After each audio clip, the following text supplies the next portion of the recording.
The Great Flood is one of the most well-known stories in human history. Virtually every culture, from the Babylonians to the indigenous peoples of the Americas, has some version of a cataclysmic deluge that wiped out almost all life. In the modern day, we tend to view this story through the lens of geology and meteorology, debating whether it was a local flood in Mesopotamia or a global event that reshaped the planet. But the traditional biblical narrative, as we have come to understand it, is deceptively simple. God looked upon the earth, saw that it was corrupt and filled with violence, and decided to hit the reset button. However, if we dig deeper into the ancient texts, that didn't quite make it into the standard Bible.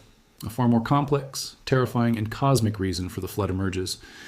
According to the Book of Enoch, the deluge wasn't just a punishment for general human sinfulness or bad behavior. It was a divine emergency response to a genetic and spiritual contamination of the human race itself. It was a war against the corruption of creation. To understand this, we have to go back to the book of Genesis. In the 6th chapter, just a few verses before God tells Noah to build the ark, we find a passage that has baffled theologians for millennia.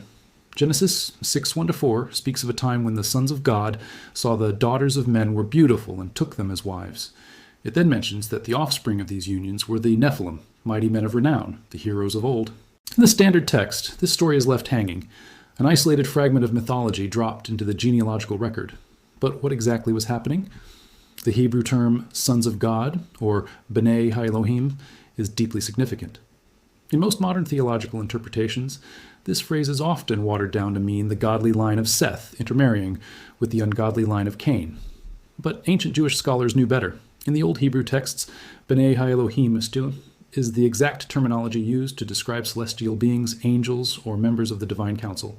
It was a technical term for heavenly entities, as seen in the book of Job when the sons of God present themselves before the Lord. This is where the Book of Enoch steps in to fill the narrative gap.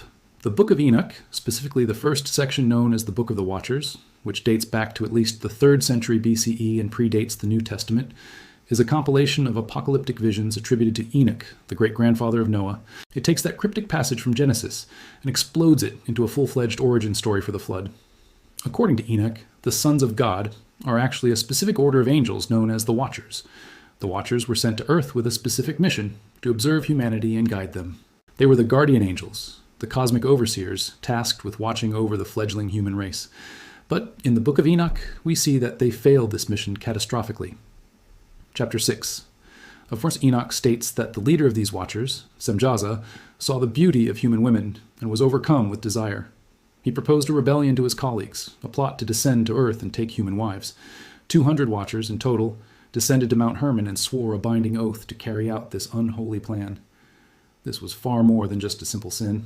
For these beings, who were pure spirit or celestial energy, to engage with the physical realm in such a way required a fundamental breaking of the cosmic order.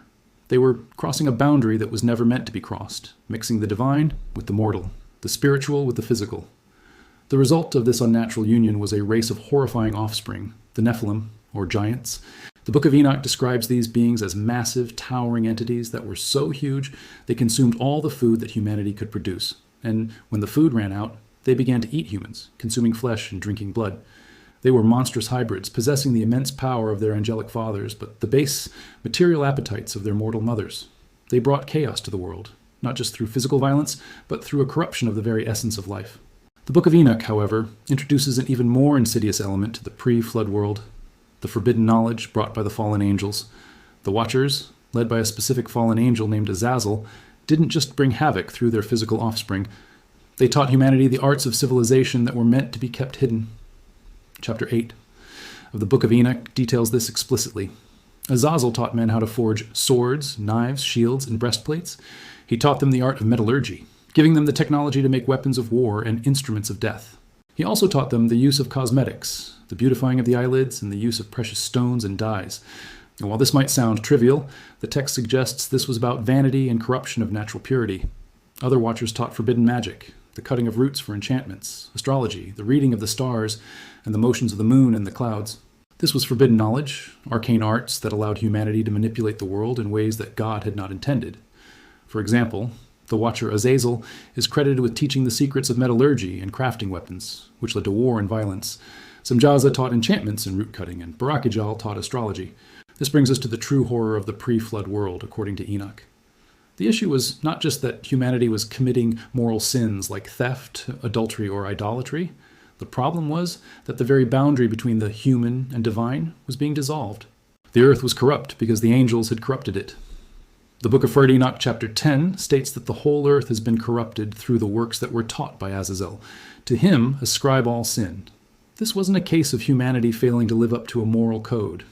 It was a case of humanity being mutated, both physically and spiritually, by an external supernatural force. The Nephilim were an abomination, a race that could not be integrated into the natural order.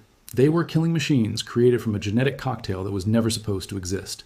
The violence of the pre-flood world, as described in Enoch, was so extreme that it threatened the entire planetary ecosystem. We can look at this through the lens of modern monster theory, as scholars like Matthew Goff have suggested.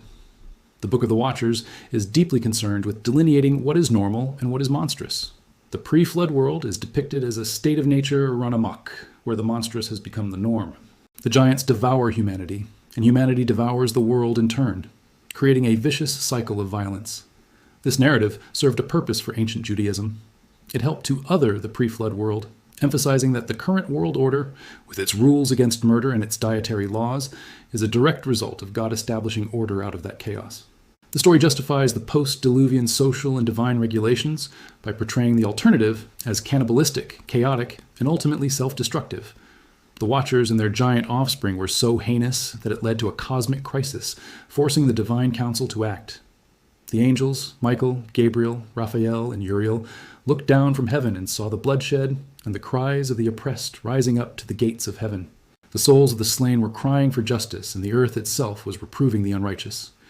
It was this combined corruption, the physical destruction caused by the Nephilim, the spiritual corruption caused by the teachings of the Watchers, and the biological mixing of species that triggered the flood. It wasn't punishment for human sin in the abstract. It was a desperate attempt to preserve the human race and the rest of creation from total annihilation.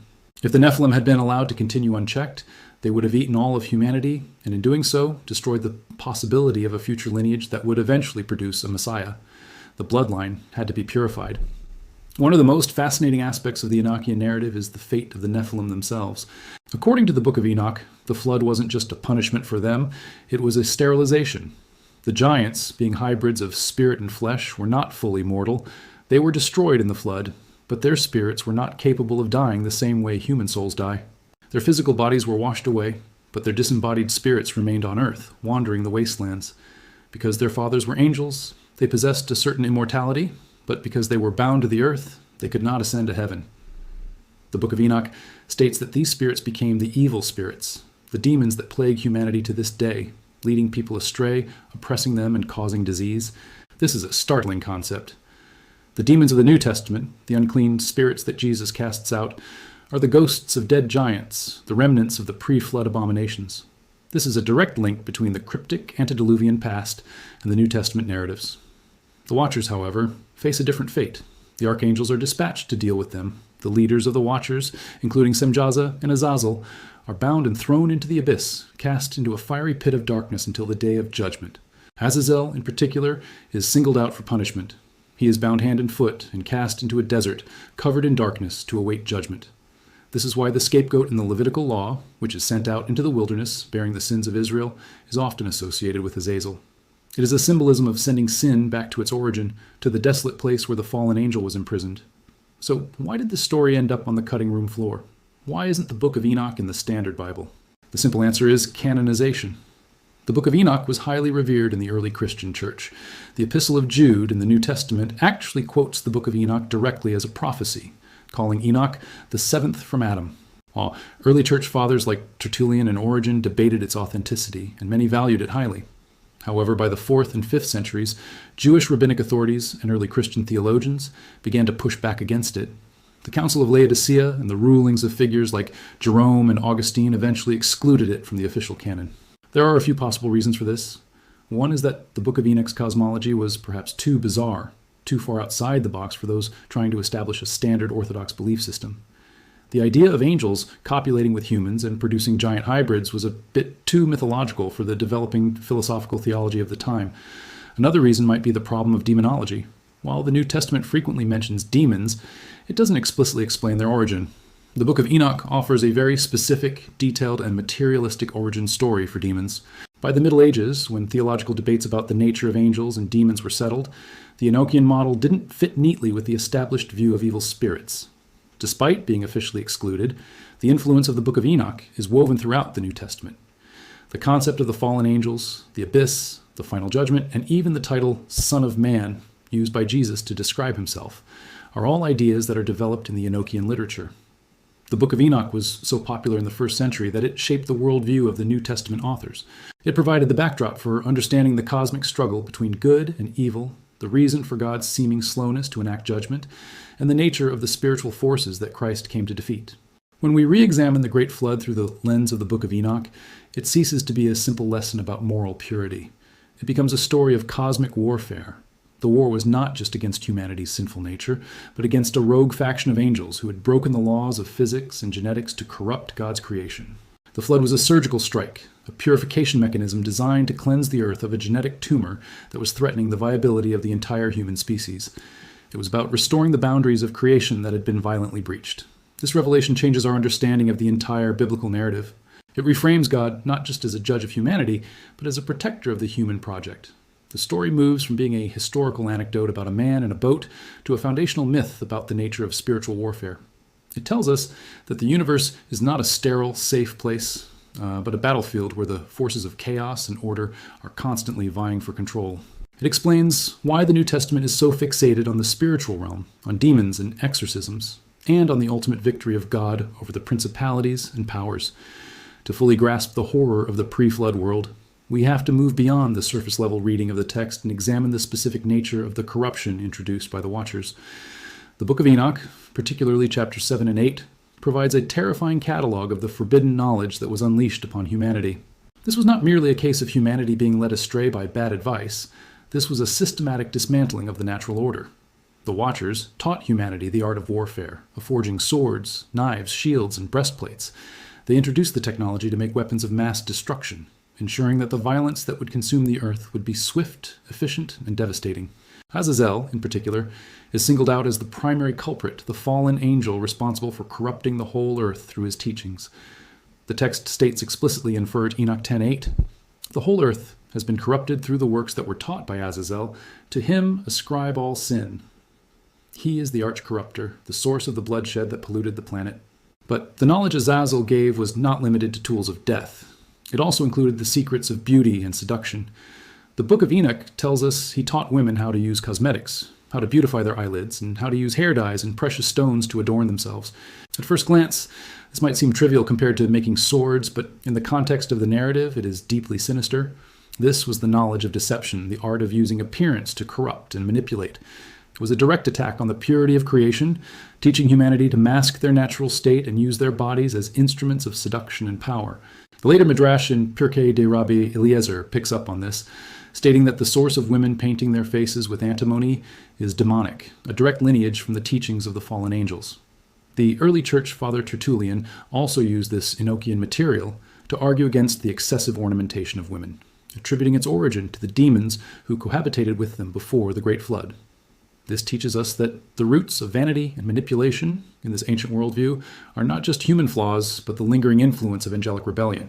Other Watchers were responsible for teaching even more arcane arts. They introduced the secrets of sorcery, the cutting of roots for enchantments, and the dark arts of astrology, teaching humanity how to read the stars and interpret the motions of the clouds.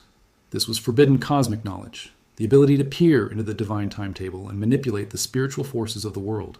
The fundamental crime, therefore, was not just the sin itself, but the source of the sin. Humanity was not failing on its own. It was being actively corrupted, flooded with knowledge that it was never meant to possess. This is why the sins of the antediluvian world are described in such extreme terms. It wasn't just that people were being bad, they were being mutated, their very nature contaminated by a forbidden genetic and spiritual inheritance. This brings us to the tragic figure of Azazel, the primary villain of this cosmic drama. His punishment is particularly severe and deeply symbolic. In the Book of Enoch, the archangel Raphael is commanded to bind Azazel hand and foot and cast him into the darkness, into an opening in the desert of Dudael, where he is to be covered with rough and jagged rocks and left in utter darkness until the great day of judgment. He is not allowed to see the light. His imprisonment is a shadow of the final judgment, a foretaste of the fire that will consume him at the end of days. The symbolism here is potent. It directly ties back to the ritual laws of the Hebrew Bible. The place of his punishment, Dudel, is conspicuously similar to the terminology used in rabbinic interpretations for the ravine where the scapegoat was sent during the Yom Kippur ritual. In the book of Leviticus, we find the strange ritual of the scapegoat. On the Day of Atonement, the high priest would take 2 goats and present them before the Lord. One goat would be sacrificed as a sin offering for the people, but the other, the scapegoat, would be presented alive and sent away into the wilderness to Azazel. The Hebrew word for scapegoat in the Bible is Azazel. This has been a source of immense scholarly debate. Was it the name of a demon, a desolate place, or simply a term for complete removal? The Book of Enoch offers a definitive answer. Azazel is the fallen angel bound in the wilderness, and the scapegoat is a ritual reenactment of his punishment. By sending the goat bearing the sins of the people into the wilderness, they were symbolically returning the sins to their source, confessing that the corruption of the world began with Azazel's teachings. As Daniel Stokel observes, the punishment of the demon and the treatment of the goat share striking parallels in geography, action, time, and purpose, suggesting they share a common origin. The connection goes deeper. The Israelites, after leaving Egypt, were commanded not to sacrifice to goat demons in the wilderness, Leviticus 17:7. Why would they do that? Because the wilderness was the domain of Azazel. The very giants they would later encounter in the Promised Land, the Anakim, are described as being from the Nephilim. The corruption of the Watchers didn't just end with the flood. It left a stain on the earth that persisted for generations. The Nephilim themselves, as we have established, were hybrids. But what happened to them when the flood waters receded? The Book of Enoch provides a chilling conclusion. Their physical bodies were destroyed, but their spirits, being part celestial, could not die. They became the disembodied spirits that wander the earth, the demons, the unclean spirits that the New Testament speaks of. This is why the New Testament is so focused on demonology. The demons are not just abstract evils. They are the ghosts of the Nephilim, the lingering remnants of the pre-flood abominations seeking to possess and destroy humanity. This is the legacy of the Watchers, a legacy of chaos that continues to haunt the world long after the flood. So, why did this story end up on the cutting room floor? The Book of Enoch was a powerhouse of early Christian and Jewish thought.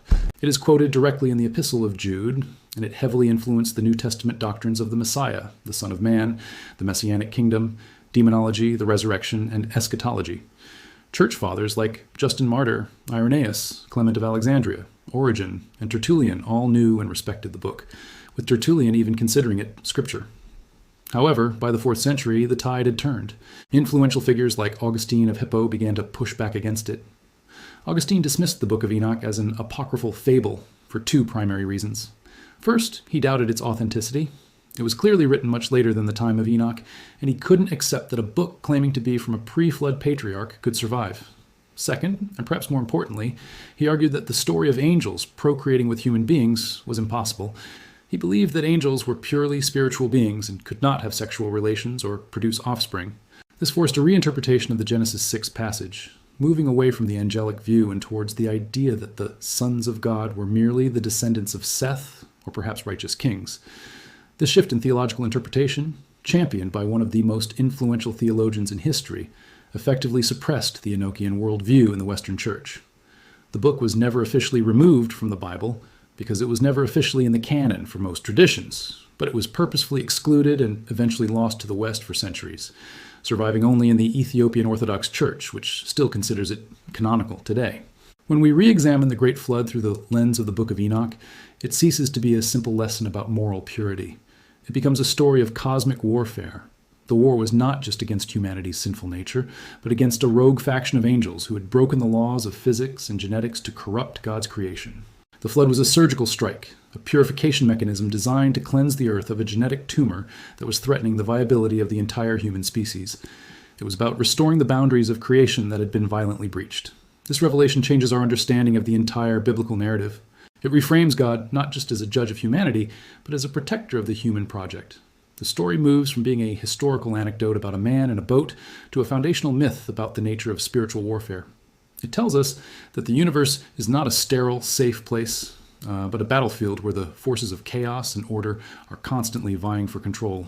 It explains why the New Testament is so fixated on the spiritual realm, on demons and exorcisms, and on the ultimate victory of God over the principalities and powers.